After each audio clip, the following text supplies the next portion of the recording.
Shalom, this is Rabbi Klein from the Greater Miami Jewish Federation. There are many values in life that we're ready to die for. But one question of living faithfully is, what are the values we are willing to live for? And this question, I believe, is one of the cruxes of our parsha, Chayei Sara. And I'd like to look at this issue through the prism of two great teachers that we have died recently. First is Rabbi Steinsaltz, who was the Rashi of our generation, exposing Talmud study to people from all different backgrounds, both in English and in Hebrew. And of course, recently, and this past week, Rabbi Jonathan Sachs, through his essays and teachings, really shows us how Torah can speak to the situation in which we live in the modern 21st century.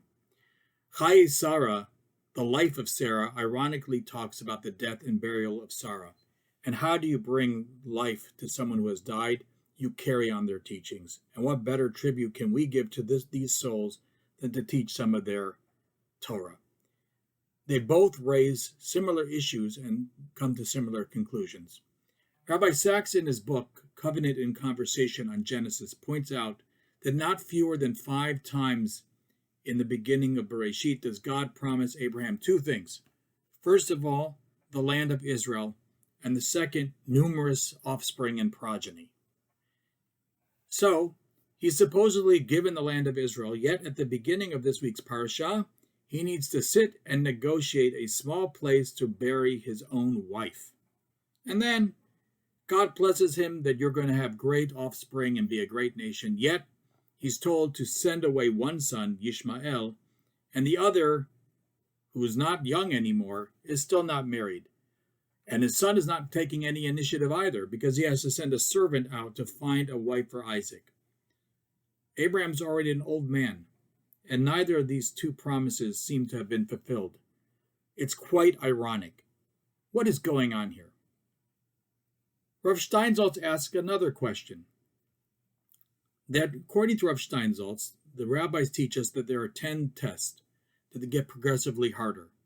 And the hardest one was last week's portion, according to most, the Akedah, where Abraham is willing to give up his entire future because God says take Isaac and bring him up as an offering. But there are others that say that the hardest test was the buying of the cave of Machpelah, buying a place in the land of Israel to bury Sarah. Why? If you're willing to sacrifice your entire future, what's the big deal about some negotiating? That doesn't seem like such a hard test at all. To answer these questions, I want to start with the story that Rav Steinsaltz gives. He tells a story of a Chabad Jew who was a student of the first Lubavitcher Rebbe, the Baal Tanya, and he was a merchant. And by the end of his life, he converted and even became the chief censor of Jewish books for the Tsar. How could this be? It says that he was a merchant. And because he couldn't do business in parts of Russia, he constantly was expelled. It was very hard for him to make a living. He suffered from the anti-Semitism and had to resort to smuggling to survive. Eventually, he lost faith. The constant being indignities day after day caused him to eventually convert so he could do his business. Rav Steinsaltz says that in general we can lose faith not generally at one moment, but through ongoing trials every day, day after day. The daily indignities that someone faces over years or even decades. And this is why probably this Chabad rabbi or this Chabad Jew eventually left the faith. Our faith can be tested sometimes in fundamental ways. If this Chabad Jew was asked to give his life, a grand gesture, to die for his faith, he might actually have done so. But it was the daily challenge of living, day after day, which broke him down with the oppression. So too with Abraham. Abraham came down from the great act of faith of the Akedah.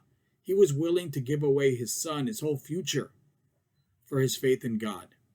He showed the world his enduring faith and commitment, and yet, then he comes down the mountain, and the very 2 things that God promised, land and children, are not even guaranteed.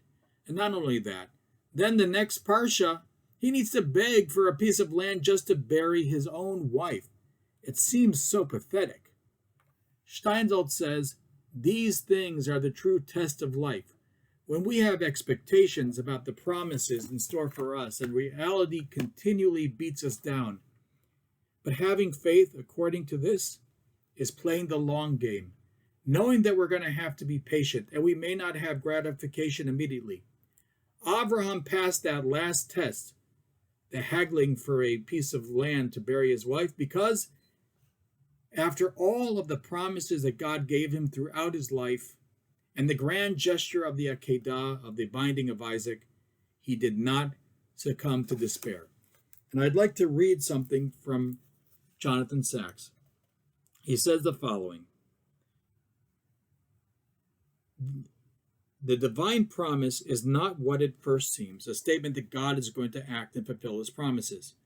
It is, in fact, a request, an invitation from God to Abraham and his children that they should act. God will help them.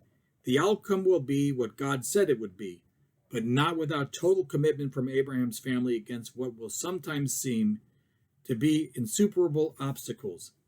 Now as then, the divine promise does not mean that we can leave the future to God. That idea has no place in the imaginative world of the first book of the Torah. On the contrary, the covenant is God's challenge to us, not ours to God. The meaning of the events of Chayei Sara is that Abraham realized that God was depending on him. Now listen to what he says. Faith does not mean passivity. It means the courage to act and never be deterred.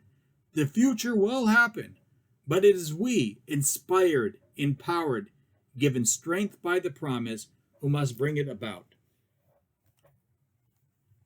This brings us to the present moment. We too are living through some very trying times, some tests. The gap between the ideal world that we would hope for and the reality in our country is quite glaring. Yet, we can't despair. We can't give up. The indignities that we see around us, we can't succumb to them. We need to apply the determination of Abraham. We too need to double down. Just like Abraham, who knew he was the key to the promises being fulfilled, we need to keep the faith in ourselves that this country will fulfill all the promises made to all of its citizens. Let us follow Abraham's example. Hope will overcome despair, and we will fulfill that last test. Shabbat Shalom.